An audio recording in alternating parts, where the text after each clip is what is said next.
Welcome to my wife's kitchen. Every recipe here is made with love.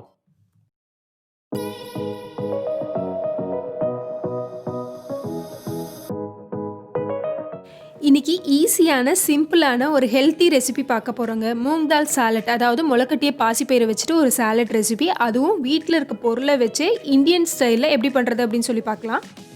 யூஸ்வலாக நம்ம என்ன பண்ணுவோம்னா, பாசிப்பயிரை ஒரு 8 மணி நேரம் போல் ஊற வச்சுட்டு தண்ணி நல்லா வடித்து ஒரு துணியில் வச்சு நல்லா முடிச்சு போட்டு வச்சோன்னா அழகாக அடுத்த நாள் முளைக்கட்டி வந்துடும்.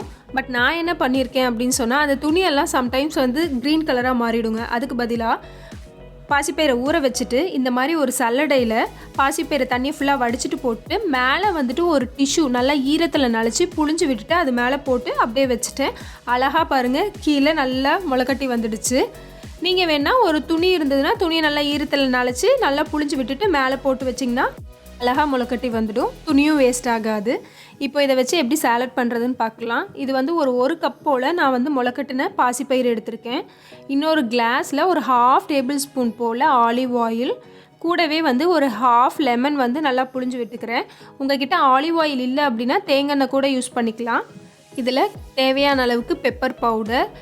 இது ஸ்வீட் பேசிலுங்க. இங்கே மோஸ்ட்லி குக்கிங்க்கு யூஸ் பண்ணுவாங்க. இதோட ஸ்மெல் ரொம்ப சூப்பராக இருக்கும். நம்ம ஊரில் நிறைய வெரைட்டி துளசி இருக்குது. கிருஷ்ண துளசி, ராம துளசி, அந்த மாதிரி இதுவும் ஒரு துளசி வகையை சேர்ந்தது தான். உங்ககிட்ட இது இல்லை அப்படின்னா புதினா, கொத்தமல்லி, உங்களுக்கு எது இஷ்டமோ அதை ஆட் பண்ணிக்கலாம். ஆட் பண்ணி நல்லா மிக்ஸ் பண்ணிங்கன்னா ஒரு லைட் க்ரீன் கலரில் கிடைக்கும். இதை நம்ம முளைக்கட்டின இந்த பாசிப்பயிறு கூட ஆட் பண்ணிக்கலாம். கூடவே பொடி பொடியாக கட் பண்ணி வச்ச பெரிய வெங்காயம் 1 டேபிள் ஸ்பூன் போல், தக்காளி ஒரு 1-2 டேபிள் ஸ்பூன் போல் சேர்த்துக்கோங்க. இது அவகேடோ, நம்ம ஊரில் பட்டர் ஃப்ரூட்டுன்னு சொல்லுவோம். அது நல்லா க்ரீமியாக இருக்கும். இது குட் கொலஸ்ட்ராலை இன்க்ரீஸ் பண்ண ஹெல்ப் பண்ணும்.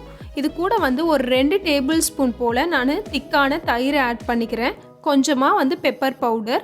உங்ககிட்ட அவகேடோ இல்லை அப்படின்னா ஜஸ்ட்டு ஸ்கிப் பண்ணிடுங்க. வேணும்னா இன்னும் 1 டேபிள் ஸ்பூன் எக்ஸ்ட்ரா தயிரை ஆட் பண்ணிக்கோங்க. இது கூட உங்களோட ஆப்ஷன்ஸ் ஆஃப் வெஜிடபிள்ஸ் எது வேணாலும் சேர்த்துக்கலாம். கேரட் சேர்த்துக்கலாம், வெள்ளரிக்காய் ரொம்ப நல்லா இருக்கும். இது கூட உங்களுக்கு வேணால் ஆப்பிள் கூட கட் பண்ணி சேர்த்துக்கலாம், ரொம்ப நல்லா இருக்கும். இல்லை ஒரு சிலருக்கு அந்த ரா மேங்கோவோட டேஸ்ட் பிடிக்கும். ஸோ அதெல்லாம் கூட குட்டி குட்டியாக கட் பண்ணி இதில் ஆட் பண்ணிக்கலாம். ரொம்பவே நல்லா இருக்கும். மார்னிங் பிரேக்ஃபாஸ்ட்டாக இருக்கட்டும், இல்லை ஈவினிங் ஒரு ஹெல்த்தி ஸ்நாக்காக இருக்கட்டும், நல்லாவே ஃபில்லிங்காக இருக்கும். இது கண்டிப்பாக இதை ட்ரை பண்ணி பார்த்துட்டு எப்படி இருந்ததுன்னு சொல்லுங்கள். இந்த ரெசிபி உங்களுக்கு பிடிச்சிருந்ததுன்னா மறக்காமல் எங்கள் சேனலுக்கு சப்ஸ்கிரைப் பண்ணுங்கள்.